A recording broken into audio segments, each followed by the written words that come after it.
This video is brought to you by Miniature Market. Thousands of board games, miniatures, and paints, discount prices at miniaturemarket.com.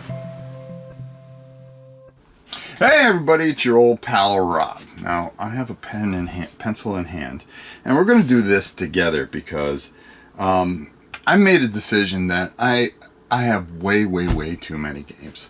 And one of the things is that what's the heart and soul of my collection? And you know, there's a couple things that I really love, you know. So if I have to get rid of a majority of this, what dungeon crawls am I going to keep that I figure are essential, that would keep me happy for the rest of my existence? Okay, which isn't very long at this age. But I started thinking, and what dungeon crawls am I going to keep? Okay, so this one's really easy for you guys because you know exactly that when Warhammer Quest 95 is my #1 game of all time, so that's not going anywhere. That they can throw in the hole with me when they finally bury me. That and probably a couple of comic books will go with me. So Warhammer Quest 95. Now what goes? Well, Warhammer Quest Curse City, Silver Tower, even though I painted the whole thing, that's going to go. Shockingly, I'm going to keep Hero Quest. And the reason being, I think I keep that for a while, just in case my grandson in a couple of years wants to play. So, you know, it's kind of a hard decision, but you have to make some hard decisions. Sword and Sorcery, that entire collection, gone. I'm going to get rid of that. Orc Quest, gone. Altar Quest, gone. You don't want to keep those. Okay. Chronicles of Drungor, I played it until the cows come home. That goes. Massive Darkness 2, I think that goes. Because we're looking at games that we're going to keep and have so much replayability with. And I think when you talk about Warhammer Quest and Hero Quest, those really have a lot of replayability. But when you start thinking about sandbox games, I think you know what the next two that are going to stay. That's League of Dungeoneers, without a doubt. Especially when he keeps on making stuff. And what I'm trying to do is break everything down to one shelf. I want to keep about 50 games total, not including some book games. I think Gloomhaven goes. Frosthaven goes. I think those definitely go. So right now I've got 3 that are definite. Dungeon Universalis has to stay. I just think that complements League of Dungeoneers. And, you know, right there, I think as far as boxed dungeon crawls, you really have an unbelievable experience in a lot of ways. And I think that really sits really well. And I think that you keep those games right there as far as dungeon crawls are concerned. And if I really look at it, it takes up about almost a half of a shelf. So that's pretty good. Okay, could I keep one more? Well, it's kind of hard to want to get rid of all the Dungeons and Dragons box sets, but I think you kind of have to get rid of it. Oathsworn, you play it through once. It's kind of hard to justify keeping that. And I'm making hard decisions here. That has nothing to do with the fact if the games are good or not. Dungeon Saga, I just don't think stays. I don't think it has the replayability. The old one and the Origins, good. Again, good games, but we're talking about if you have to make hard decisions, what do you keep? Arceus, another game that I absolutely love. Super Dungeon Explorer. Even though that isn't a great game, I think it just goes. Darkest Dungeon goes. And I'm looking around here, just making sure I don't forget anything. Pericles, a great game, app-driven. It's gotta go. Dark Souls, gotta go. So I have something simple for my kids. I have something that's very personal, Warhammer Quest 95, League of Dungeoneers Sandbox, Dungeon Universalis Sandbox. Now here's where I start adding in things that will complete the circle here. And I think by doing that is I have to add in 4 Against Darkness, because it doesn't take up a lot of room, but it has I think when you think of 4 Against Darkness, it is a solo version of Dungeons and Dragons. I'm never going to have a ton of people to play Dungeons and Dragons, and with the way they're messing up Dungeons and Dragons, I just don't think it fits me. So 4 Against Darkness stays. Another game that I'm going to keep, of course, if you say 4 Against Darkness, you've got to keep D100 Dungeon.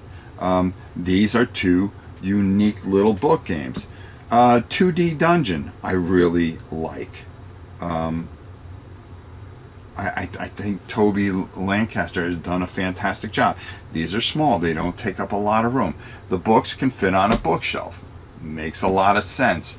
Doesn't take a lot to get them going. It really keeps things kind of simple. The other thing I'm thinking of keeping, and I'm kind of wondering if they're going to do something with, is Marching Order. I think Marching Order is a very, very good game. Small, quaint, and tight. I think I'll put that in there. So 2D Dungeons. 2D Dungeons. And then I've got another one here.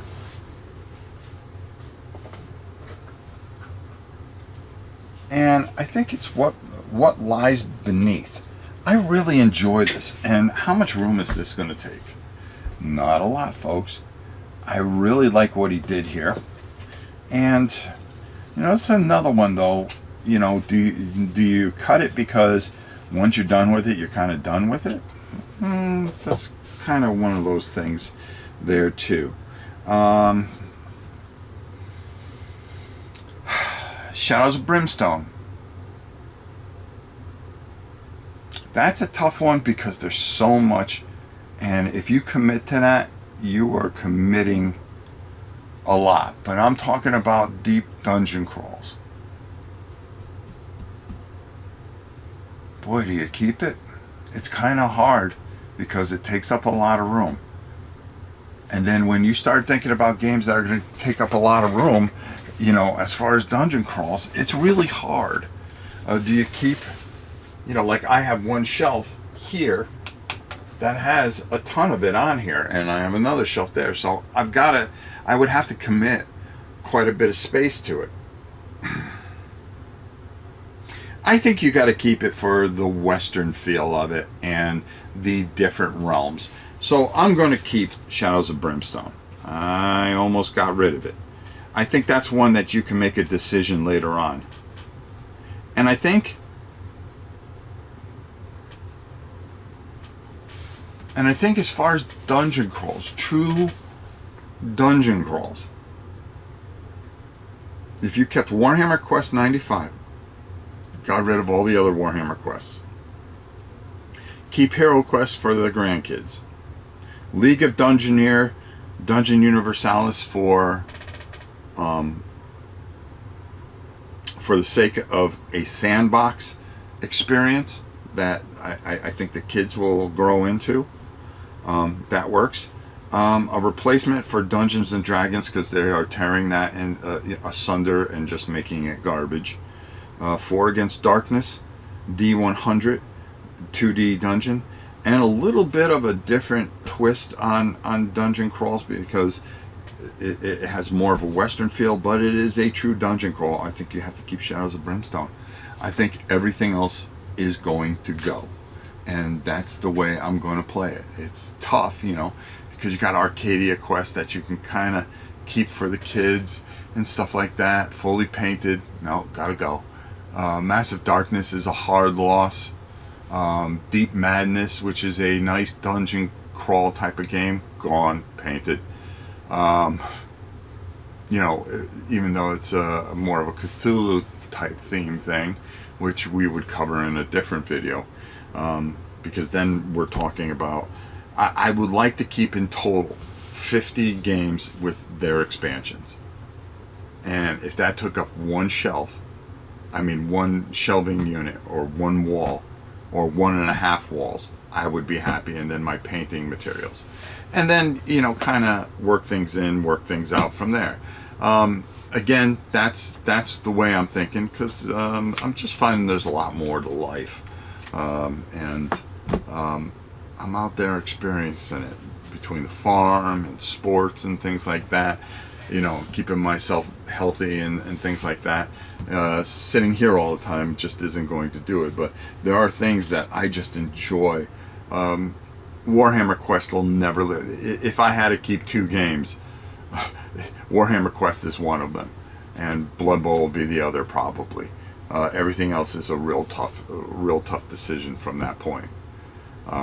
But those are some of the ones that I'm going to keep, and we are going to talk about this, or maybe we talked about it yesterday, because you're seeing this on a Monday, and I'm going to talk about this live. So if you want, go back and check out the live video that I made, and this is kind of a start of a series that I'm going to be doing as far as getting down to 50 games.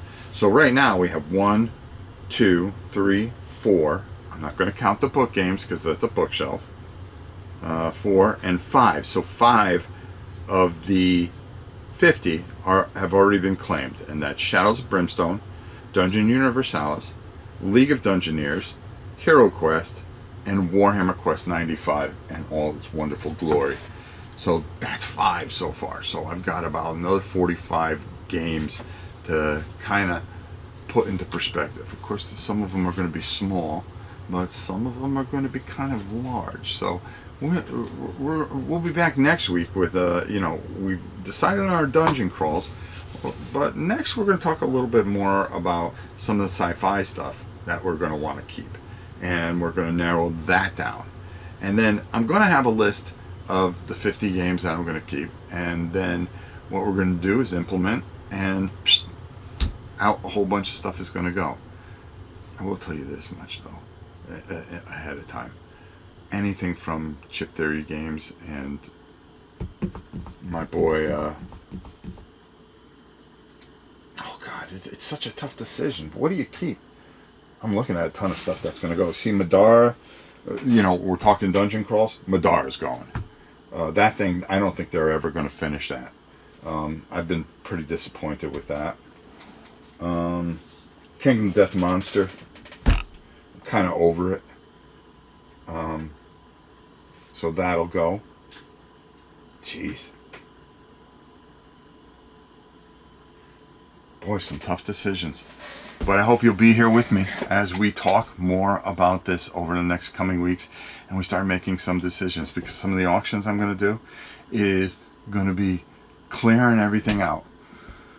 Or if somebody wants to make just one giant offer, come get like 7,000 games. Until next time, it's your old pal Rob. We'll see you soon, everybody.